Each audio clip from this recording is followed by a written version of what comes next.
All right, welcome to a day in the life at Supreme Stone. Today's mission: fix this chip. Looks small.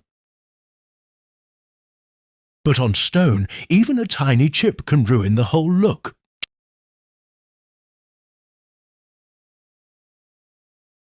First things first, clean, prep, and get everything ready. No shortcuts here.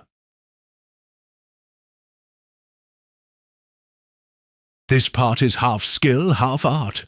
Color matching so it blends perfectly back into the stone.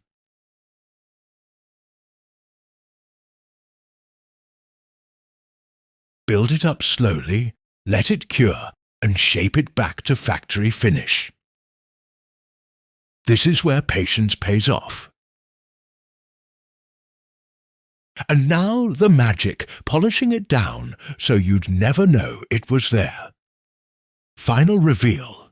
Chip gone. Edge like new. Another stone saved, another happy client.